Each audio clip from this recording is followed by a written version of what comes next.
ಒಂದ್ಸರಿ ಒಬ್ಬ ಲೆಕ್ಚರರ್ ಹಾಗೂ ಸ್ಟೂಡೆಂಟ್ ಇರ್ತಾರೆ. ಲೆಕ್ಚರರ್ ಏನು ಕ್ವಶನ್ ಕೇಳಿದ್ರು ಸ್ಟೂಡೆಂಟ್ ಆನ್ಸರ್ ಮಾಡ್ತಾ ಇರೋದಿಲ್ಲ. ಲೆಕ್ಚರರ್ ಸೈಡ್ ಕರೆದು ಏನು ನಿನ್ನ ಪ್ರಾಬ್ಲಮ್ ಅಂತ ಕೇಳಿದಾಗ, ನನ್ನ ಭೂತಕಾಲದಲ್ಲಿ ಕೆಲವಷ್ಟು ಘಟನೆಗಳು ನಡೆದಿದೆ, ಅದು ನನ್ನ ಇನ್ನೂ ಬಾಧಿಸ್ತಾ ಇದೆ, ಅದರಿಂದ ನಂಗೆ ಇಲ್ಲೆಲ್ಲೂ ಕಾನ್ಸಂಟ್ರೇಟ್ ಮಾಡೋಕೆ ಆಗ್ತಾ ಇಲ್ಲ ಅಂತ ಸ್ಟೂಡೆಂಟ್ ಹೇಳ್ತಾನೆ. ಸರಿ, ಮನೆಗೆ ಬಾ ಮಾತಾಡೋಣ ಅಂತ ಲೆಕ್ಚರ್ ಕರೀತಾರೆ. ಸ್ಟೂಡೆಂಟ್ ಮನೆಗೆ ಬಂದಾಗ ಕುಡಿಯೋಕೆ ಏನಾದ್ರು ತೊಗೊಂತೀಯ ಅಂತ ಕೇಳ್ತಾರೆ.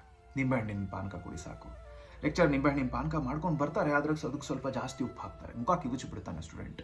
ಕುಡಿದ ತಕ್ಷಣ ಏನಾಯಿತು ಅಂತ ಕೇಳಿದಾಗ ಉಪ್ಪು ಸ್ವಲ್ಪ ಜಾಸ್ತಿ ಆಗಿದೆ.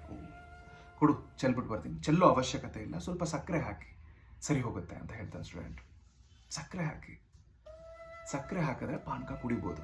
ಜೀವನದಲ್ಲಿ ಎಷ್ಟೇ ಕೆಟ್ಟ ಘಟನೆಗಳು ನಡೆದಿದ್ರು ಒಳ್ಳೆ ಘಟನೆಗಳು ನಡೆಯೋಕೆ ಶುರು ಆದರೆ ಜೀವನ ಬದುಕೊಂಡು ಹೋಗ್ಬೋದು. ಹೇಗೆ ಒಳ್ಳೆ ಘಟನೆಗಳು ನಡೆಯೋ ಹಾಗೆ ಮಾಡೋದು? ಒಳ್ಳೆ ಪರಿಸರಕ್ಕೆ ಹೋಗಿ ಒಳ್ಳೆ ಜನಗಳನ್ನ ಮೀಟ್ ಮಾಡಿ ಏನು ಖುಷಿ ಕೊಡುತ್ತೋ ಅಂತ ಒಳ್ಳೆ ಕೆಲಸಗಳನ್ನ ಮಾಡೋಕೆ ಶುರು ಮಾಡಿ ನೋಡ್ತಾ ನೋಡ್ತಾ ಜೀವನ ಬದಲಾಗ್ತಾ ಹೋಗುತ್ತೆ. ಭೂತಕಾಲ ಅನ್ನೋದು ಬದುಕಿಲ್ದೇ ಇರೋಂಥ ವಿಷಯ. ಬದುಕಿರೋ ನಿಮ್ಮನ್ನ ಬಾಧಿಸಬಾರ್ದು, ನಿಮ್ಮನ್ನ ಕಂಟ್ರೋಲ್ ಮಾಡೋಕೆ ಹೋಗಬಾರ್ದು.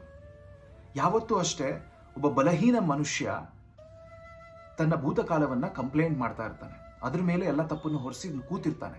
ಆದರೆ ಬಲಾಢ್ಯ ಮನುಷ್ಯ ತನ್ನ ಫ್ಯೂಚರ್ನ ಬಿಲ್ಡ್ ಮಾಡ್ಕೊಳ್ತಾ ಇರ್ತಾನೆ. ಈ ಸಂದರ್ಭದಲ್ಲಿ ಏನು ಮಾಡ್ಬೋದು ಅಂತ ನೋಡ್ತಾ ಇರ್ತಾನೆ. ಈ ಸಂದರ್ಭದಲ್ಲಿ ಡಿಸೈಡ್ ಮಾಡಿದ್ರೆ ನಿಮ್ಮ ಜೀವನನ ನೀವು ಬದಲಾಯಿಸ್ಕೋಬಹುದು.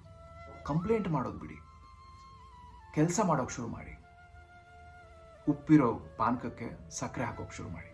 ಯೋಚನೆ ಮಾಡಿ.